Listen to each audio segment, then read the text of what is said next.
Only. All righty. Well, welcome back. Welcome back to another session of the TOEFL. Yay. All right. For all of you that are absent, no problem. I know that college has different days and things change, and it's tough to always be there at the same time. All right. You're all lawyers, and so things can get pretty hectic sometimes. Alini, what is this immersion week that everyone's talking about? It's basically a week in which we don't have our regular classes.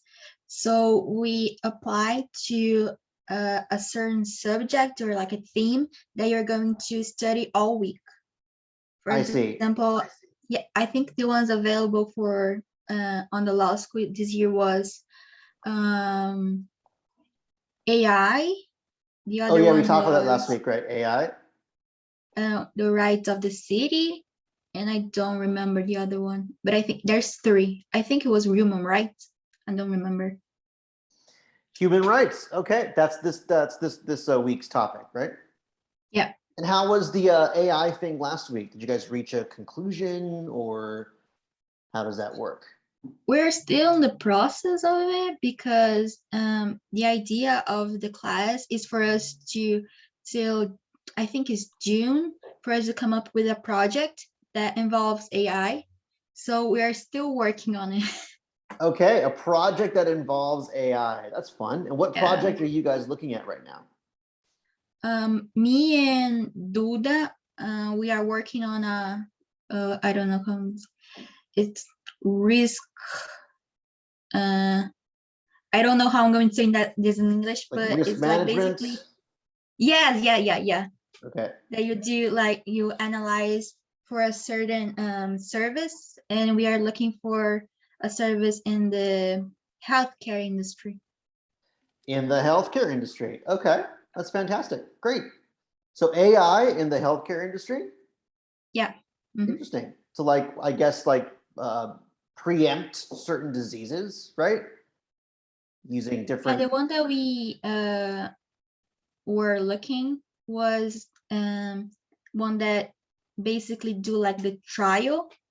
I don't know if it's trial, like before the patient on the hospital go to the doctor, they have to give like basic informations like, oh, what's the pressure, temperature, and the kind of stuff.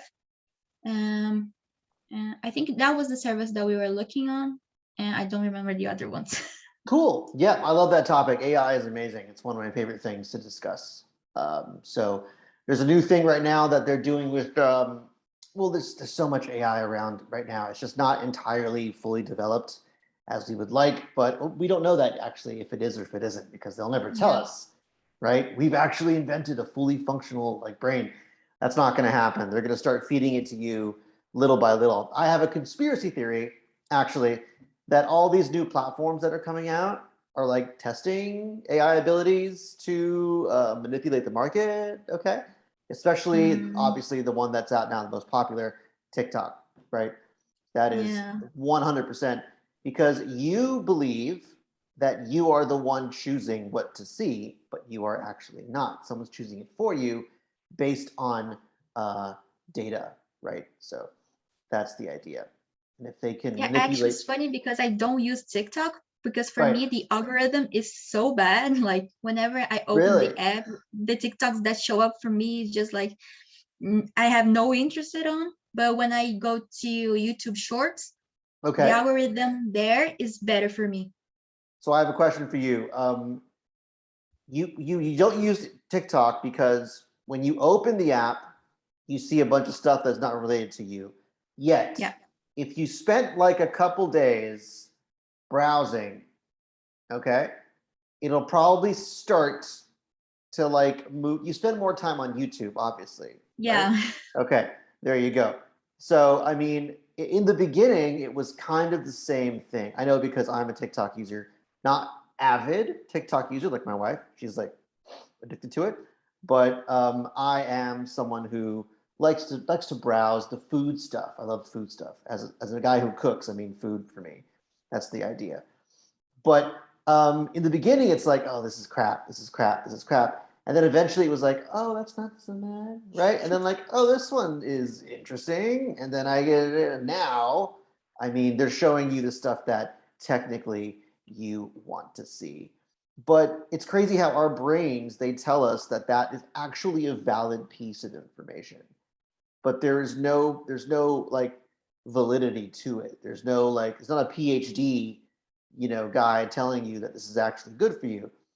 It's a guy that's saying like, if you do this today, it'll be great tomorrow. But how do you actually know that? Everyone's different. You know what I mean? So it's a crazy tool for marketing. Marketing is, with that Yeah. tool, it's pretty much Especially insane. those homemade recipes for you to do like skincare and stuff. You have no idea if it works, but you do it to see it, just to see it if it worked or not. Yeah, And sometimes it doesn't work and you think it works. yeah, that's crazy. Exactly. So like, and there's that a placebo effect, right? Because you try it on, you're like, oh, it works. Well, like it didn't actually work. If you took a shower, it would give you the same result. But because you did it, your brain is telling you, you know what I mean? It's crazy how that actually works, you know? So I love it and hate it at the same time. I think it is it's a superpower of our generation, your generation, not mine, but it's also like the enemy because with all great power comes great responsibility, right? That's the idea. And some people will use it for good, and others will just use it to spread bullshit all over the internet. And Yeah. we are the people that have to decide which type of information we're going to be watching. And that's tough. It's tough because our brain's like filtration system right now is wired just to believe what we see. This is evidence, right? There's even stuff about the war in Ukraine and Russia. Like, yeah, Russian troops are moving here. And it's like, how do you know that? Like, who is this guy? Like, should we do some research on who this guy really is to see if he's actually someone we can trust, a voice we can trust? You know?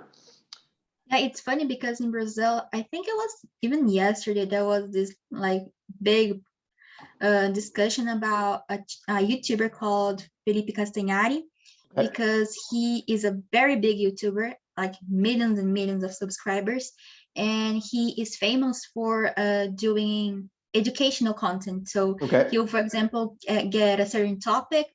They are usually, I think, historical topics, and do like a long video explaining it to the viewers that are more like uh, not specialists on the subjects, but want to understand what is going on. Mm-hmm. And people were very critical about him because he doesn't. I don't know if he does and is not sufficient, or if he doesn't put his sources. And there was a discussion whether he was obligated to do it or not, because, for example, if you're doing a research and academic research, you're obligated to put the sources.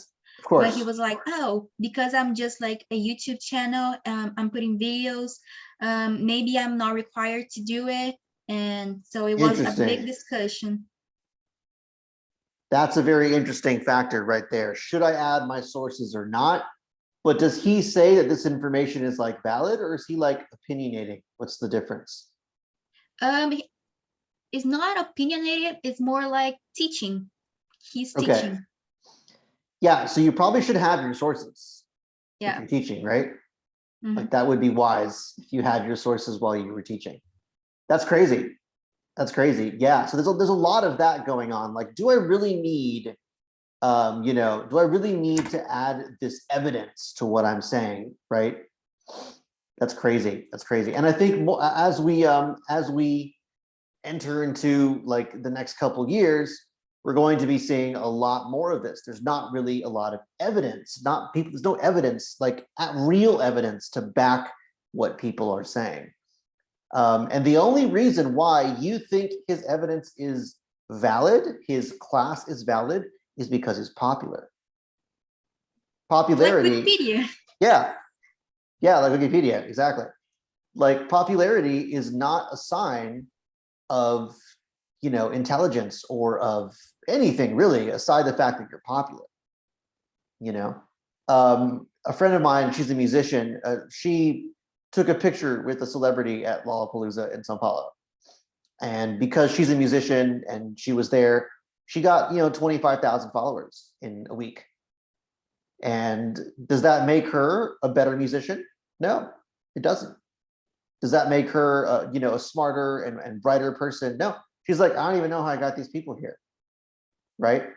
So you see that these metrics, they're just like they're just biased. Like there's no actual backing. You know what I mean? There's a concept that we talk about a lot in business psychology, which is something called sheeple, right? People who are basically sheep. Nothing against the sheep, okay? I love sheep, but people are people who basically follow anything. They will follow any kind of lead, anyone who has that type of backing. Have you heard that expression before? No, I haven't, but I was Okay. thinking, and another thing come up into my head. Wonderful. Because there's this other like big influencer in Brazil. Her name is Sara Poncio. They have like the Poncio family, which is basically like our version of the Kardashians, maybe. Okay. And she is very popular. She got very popular, especially because like her husband cheated on her with her brother's girlfriend. Wow. Okay. And they had a child. Okay. All right. Yeah. And so after that, she became really popular. She became an influencer on Instagram. She has like, I think 3 million followers. Her family comes from the church. Her father is someone very influential. He owns, I think, a cigarette company. Okay. And right now she kind of announced that she's going to run for Congress here in Brazil. And people were very mad about that because she was someone that never spoke anything about politics. Yeah, she had no experience in politics at all. Yeah, absolutely no experience. Like she's very young, and I think she like went a few years for med school, but that was about it. There you go. There's no validation except for the fact that she has 3 million followers. Yeah. You know what I mean? So how far are we going to go? And a lot of these followers, like I said, sheeple.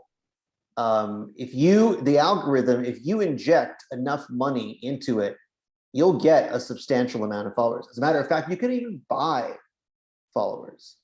So what people do is, the strategy is they'll buy like 10,000 followers, okay? Which is not that expensive. It'll cost you anywhere between 5,000 to 7,000 reais, okay? They won't be, not expensive for the amount of people that you have on your Instagram, okay? And then everyone after that who looks at your profile will receive that same validation because it's 11,000. So then you receive more followers, okay? On our Instagram of the school, for example, it was so hard to get to 1,000 followers. Now that we have 1,000, I receive more followers every day, just because people probably look at my page and they see it's over 1,000, which is very little, and they already follow it because, okay, this is okay to follow. If I had 3 followers, my content's excellent, but I have 3 followers, no one's going to follow you. They're not going to do it.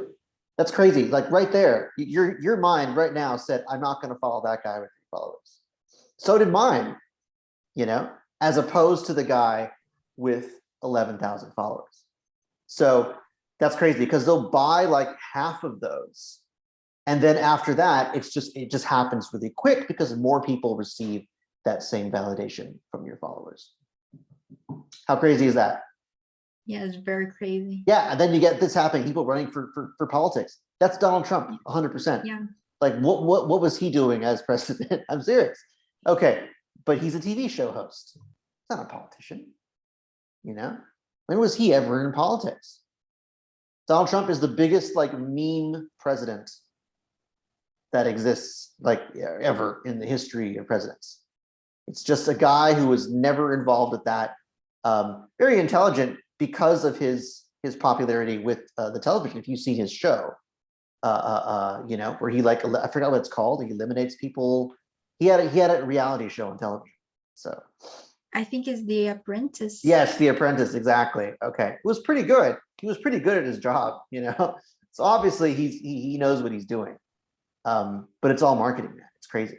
And then I hear what you're saying right now with someone who is not has nothing to do with politics, but has that much popularity, and then will be running for office.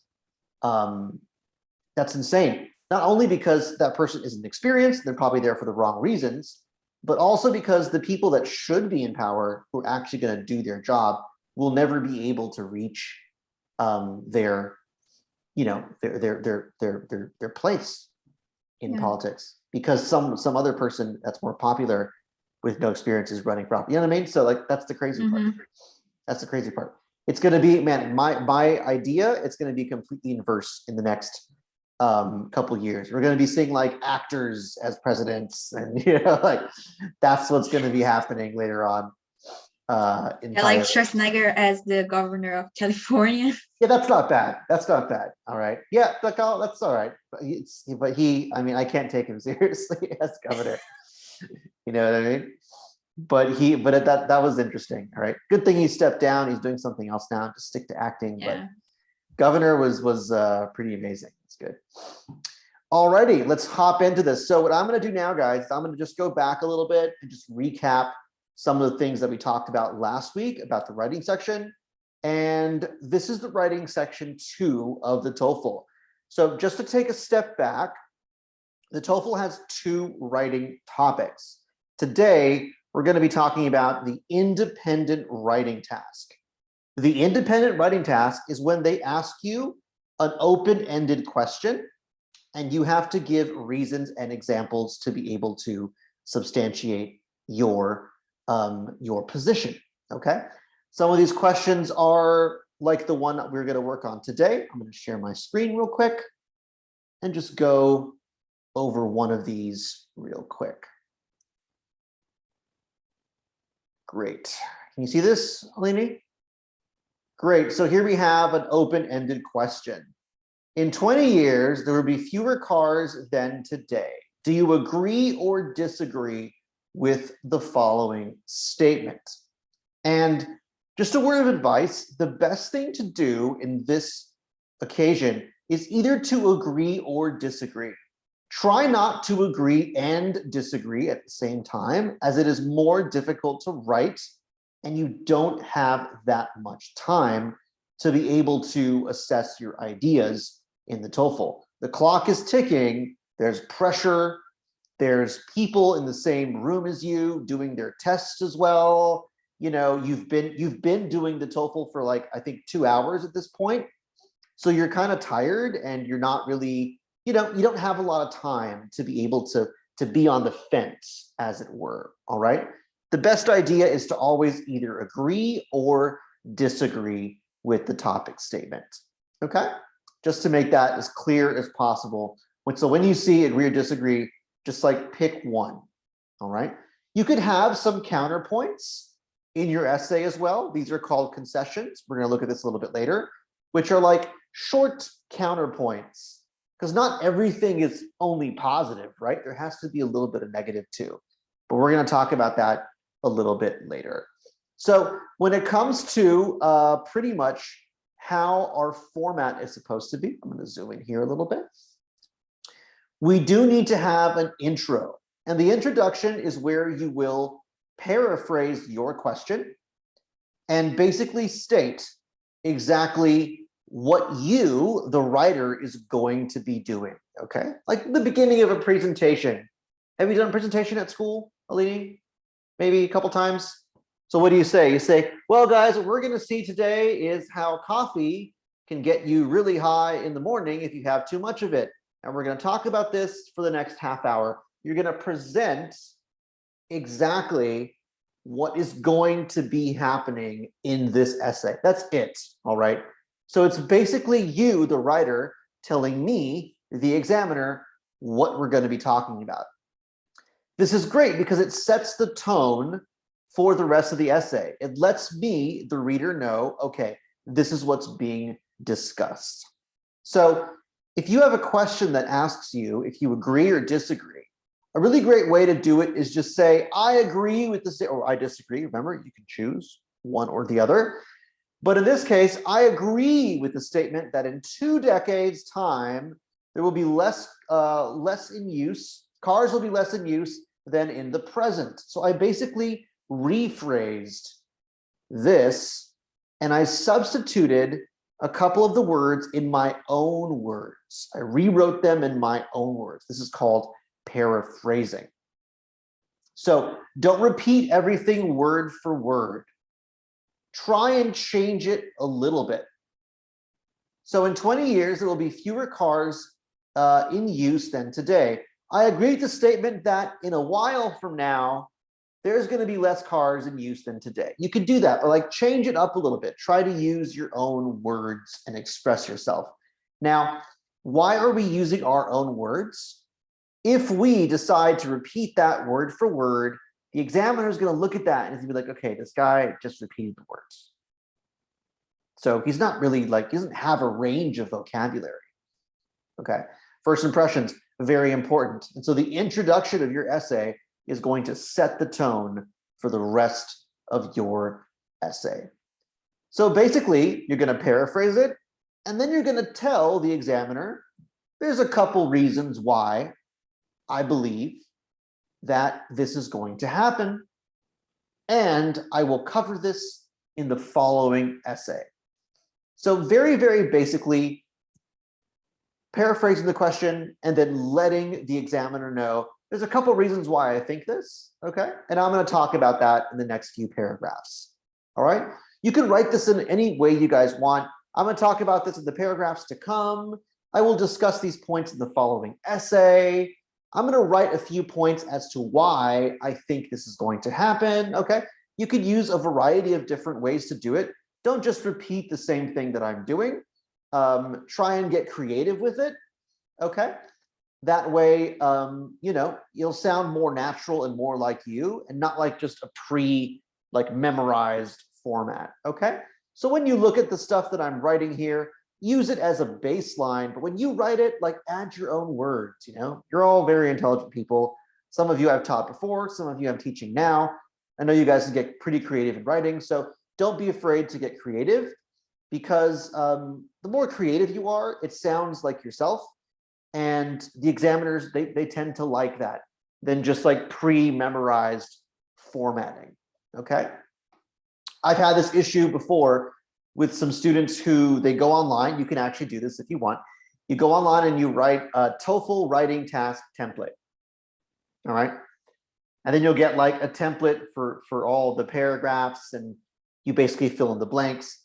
Yeah, so use that if you want as kind of like just a reference. But I really wouldn't because it'll make your essay sound more like mechanical, and then you end up losing points on some of the syntax and the grammar because it'll sound weird, right? You have to fix it up. Also, you won't have time for that during the official test, so I would avoid that at all costs. So basically, here we go. Introduction is going to be a paraphrase of the question, presenting the topic, very important, and then letting the examiner know what is going to be said, what is going to be discussed in the essay, okay? Now we have our paragraph future, great. Oh, that's fine. Oh, they even changed it, look at that. I said less, and they were like fewer. You could totally use fewer if you want to, okay? I use Grammarly sometimes, don't use it, because if you use it, it'll autocorrect your stuff, and I want to see the mistakes you make, so don't use it for that. But since I'm old and lazy, sometimes I use it to be able to just like, okay, I don't want to correct this now. All right. But I usually correct it myself without that. What I actually use Grammarly for is it tells me all of like the misspelt words, okay, that I have. So that might be interesting, but not today.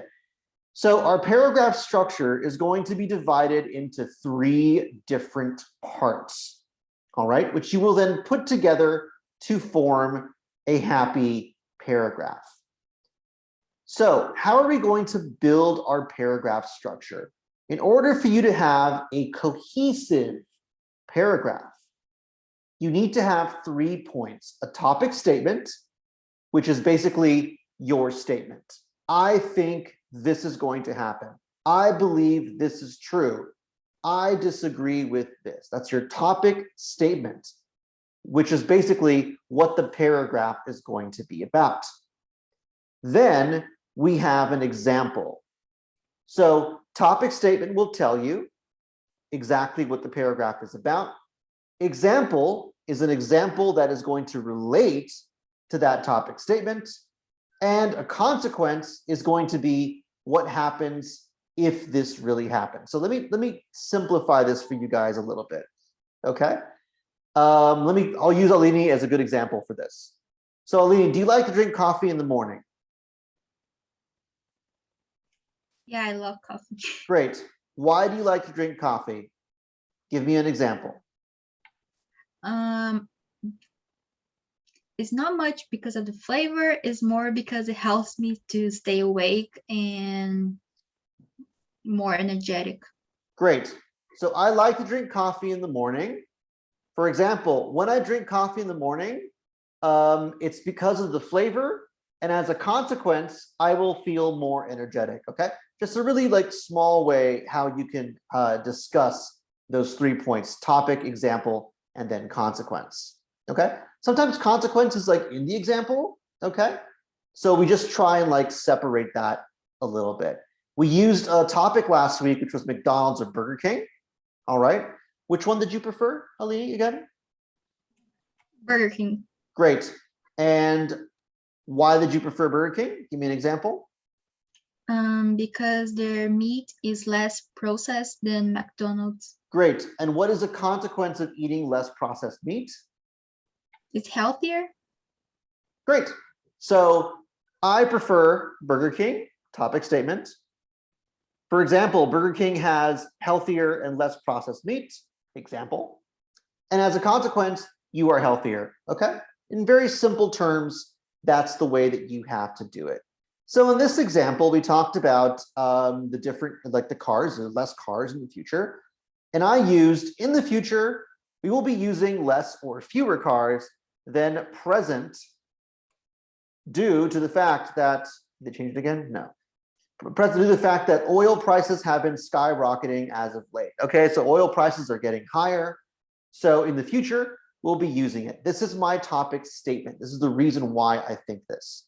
And then I give an example. An example can be seen in Brazil in 2022, where gas prices increased almost 200% as a result of the COVID pandemic, along with other international issues that have arisen. So an example of that. And as a consequence, this is wrong, there will be less or fewer cars around since people will decide to use alternate means of transportation, okay? That's the consequence of the gas prices skyrocketing. So you see that there is a statement which states one of the facts, an example to substantiate that claim, and then a consequence of what happens, okay? This is a fully well-rounded paragraph, very cohesive paragraph, because we're able to support our argument with an example and a consequence of what happens or what is happening. So why will there be less cars? Oil prices are rising. An example is Brazil. Oil prices have risen. And as a consequence, people will not be riding their cars more, and they will then use alternate means of transportation. Fully formed argument right there. You will do the same thing in the third paragraph, where you will also add a topic statement, okay? And then an example and a consequence as well. And then your conclusion, very briefly, usually only about 3 lines, is going to summarize the main points, okay, in your essay. Avoid at all costs, in your example, using words like I, you, he, she, personal points like my parents, my mom, my dad, okay? That is viewed by the examiners as something basic, and points will be deducted, or you will not get the score that you probably deserve if you use it. Clear? Great. Wonderful. So let's take a look at what was done by our dear, brilliant Alini. Okay. Look at that. She even wrote her name there. Fancy. Yeah, some people are just like, ugh. So this is actually pretty great. Wonderful. All right, first things first. What am I looking at here? 4-paragraph structure. Okay. Oh, you did a line indent? Yeah, you could do that as well. Okay. Line indents are good, which is just a tab just to kind of like move the line over. I think it Yeah, looks pretty. Phil, I don't think on the Zoom people will be able to see my essay. Okay, let me, If you're still in the docs. yep, okay, let me stop sharing that. Thank you so much. Sorry about that, guys. And now I will share your essay, which is about music and art, correct? How about now? Great, wonderful. All right, so just recapping back here, here we have a 4-paragraph essay, all right, written by Alini. And I like this so far. Just by looking at it, I can tell that there's not, you know, overwriting when it comes to the conclusion and the introduction. And it looks like this is a sufficient word count. It says 355 words. Let's see how many words this is. Yeah, I had to cut them a few 308. before You because had it to cut was some like, I think, words. yeah, because it was up to 325. So I thought it was too much, so I did some cuts. Wonderful. Okay, so a word of advice. It's not wrong. It's not wrong to write 350 words. Okay. What is the problem with overwriting? You end up adding or repeating the same ideas again and again. And I see that a lot with essays that are overwritten. Is people just they just talk about the same stuff again and again. All right. You don't have to do that. You don't have to talk about stuff again and again. And if you have the argument that I presented, right, the topic statement, an example, and a consequence twice, like that's enough evidence for you to be able to substantiate your argument. Okay. So without further ado, let's hop into this. I agree with the statement that art and music should be taught to all students in secondary school. Great.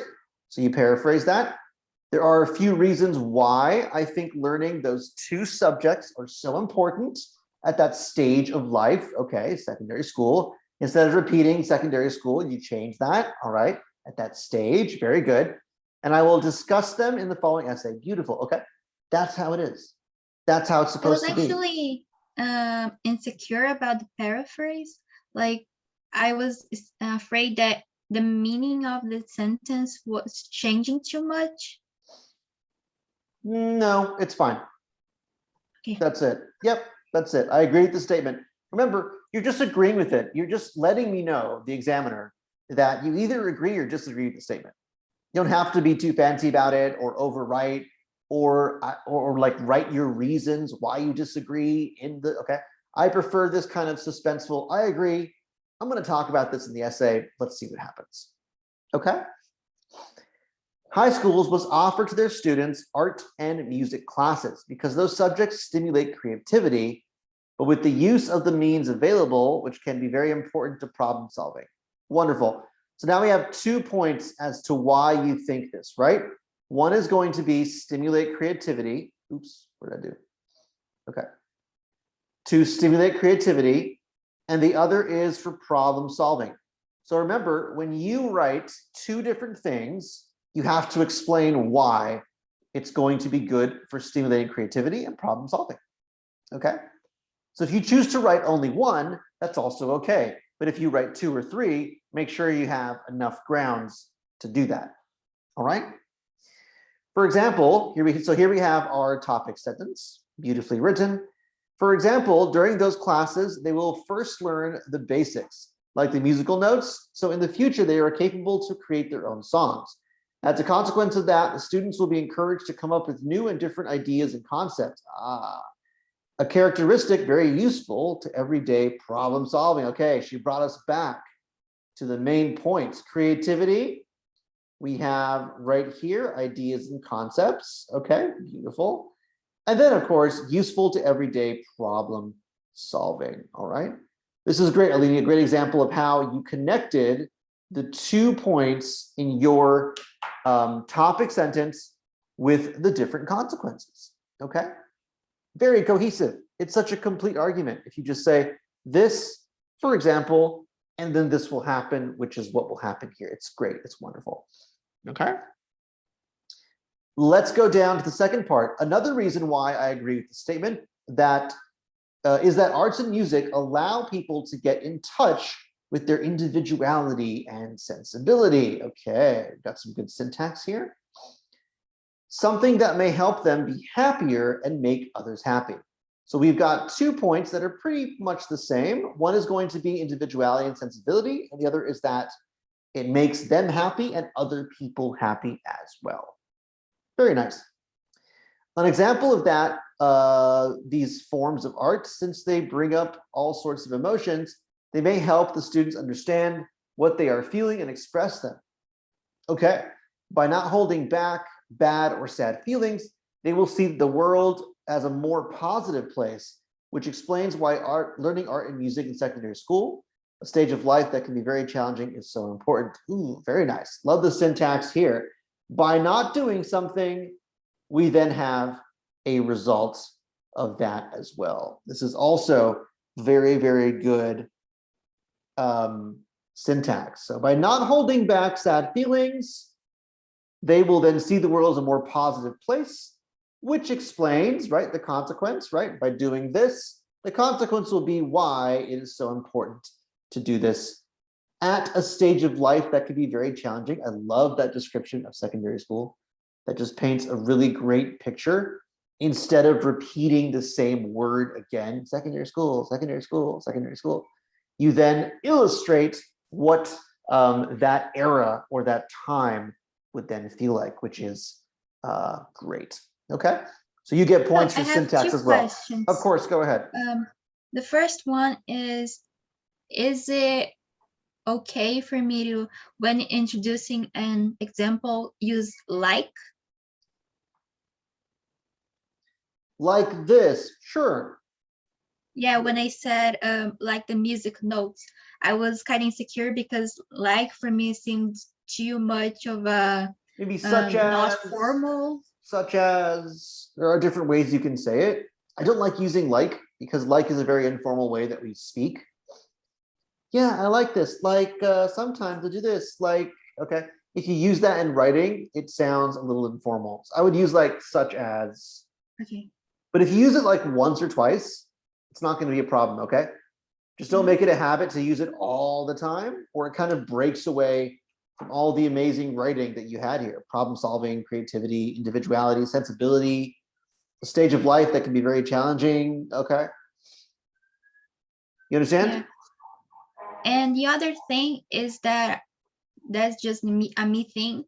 I usually write too much because I want to make the person that is reading clear what I'm trying to say. So for example, when I wrote by not holding back bad or sad feelings, like I could just have chosen bad or sad, but for me it makes more sense to write both because I have this feeling that they will understand better what I'm trying to say.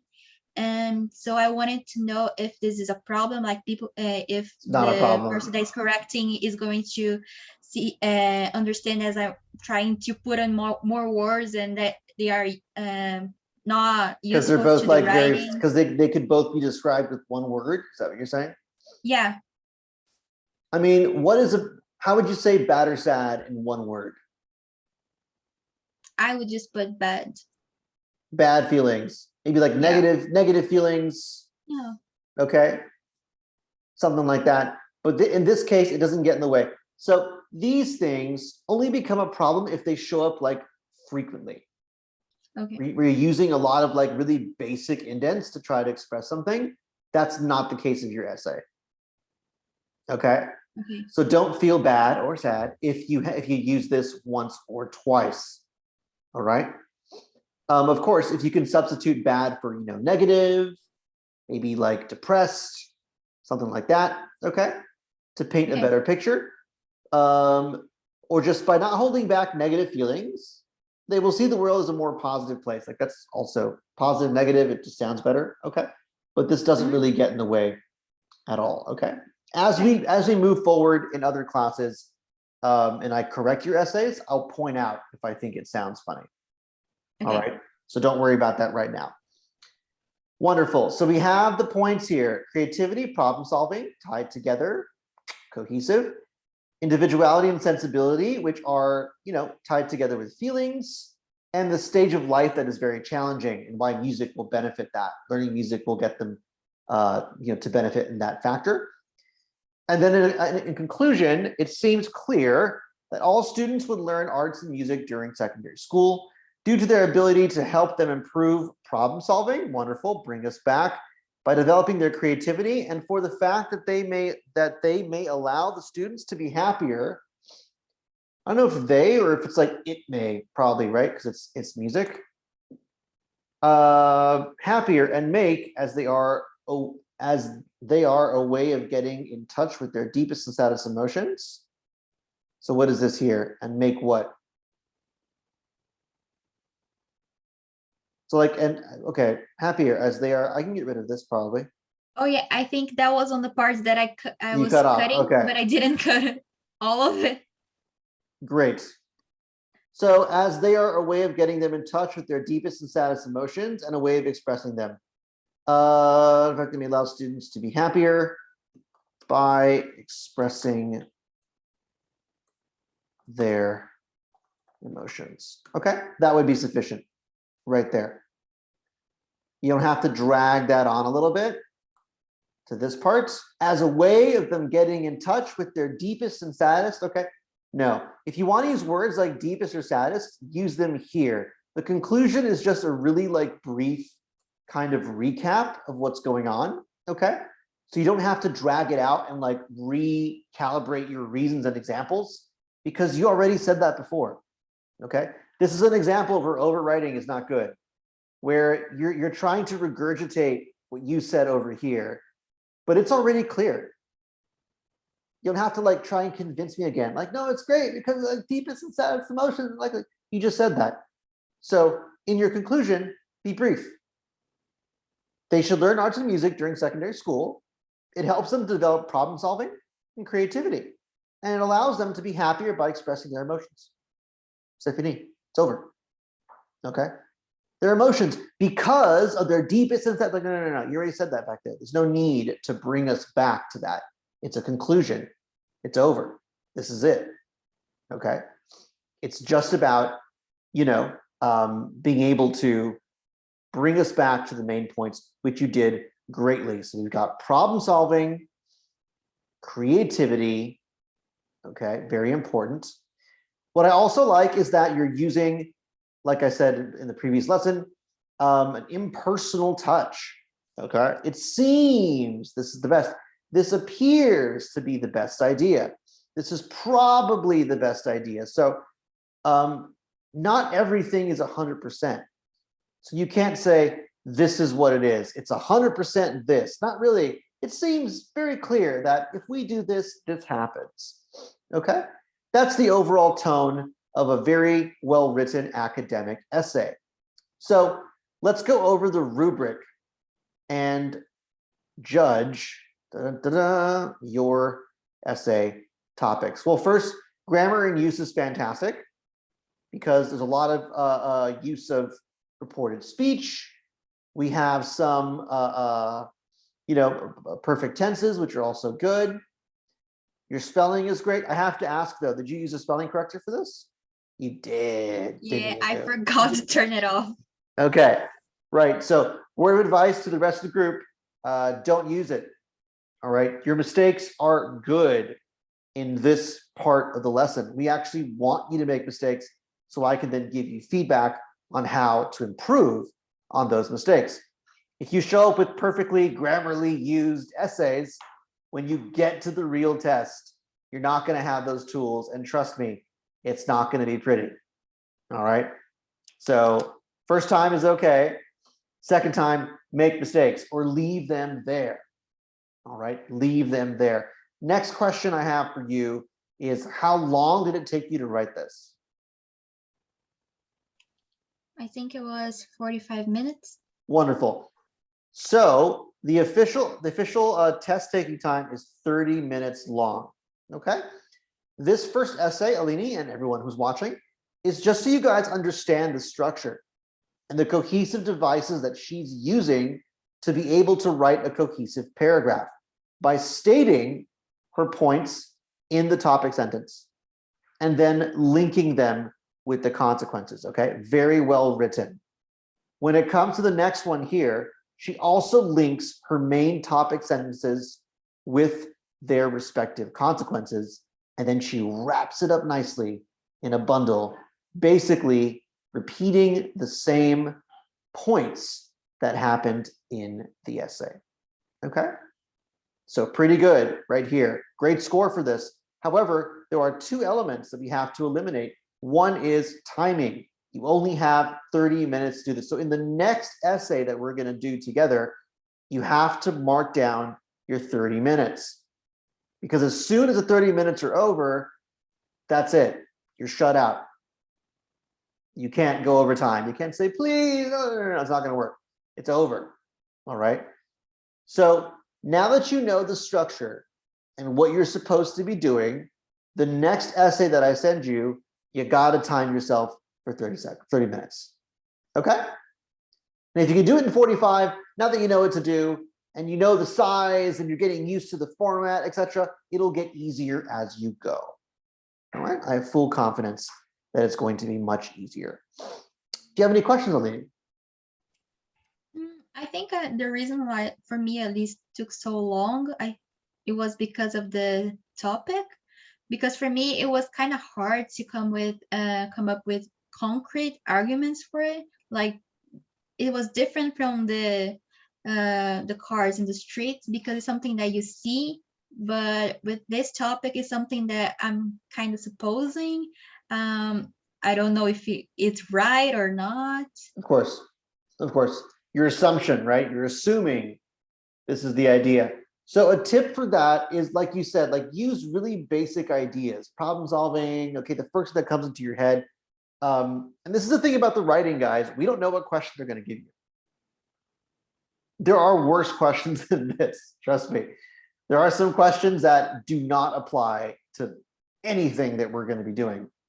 So the reason why we practice this format, this functionality in between, the reasons and examples, is so you guys can have a layout in your mind: introduction, paragraph, supporting ideas, so that when they ask you any question, you can kind of understand how you're going to be able to do it.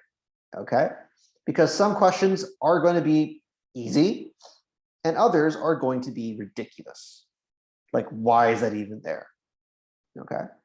Or they're going to be about topics that we're just not familiar with. Like you said, music for you is not something I guess you're familiar with. Like, what? But you did so well. So congratulations, and it was fantastic.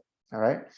There are some questions that are like about space travel or about things that I don't really know about, but we have to be able to come up with just really simple like topic sentences, examples that are, generalistic, and consequences of that to keep our cohesion. Okay. This is why we have the structure. If I just let you write a paragraph, there's going to be so much like blended information. You're just going to be writing words and it's not going to make a lot of sense.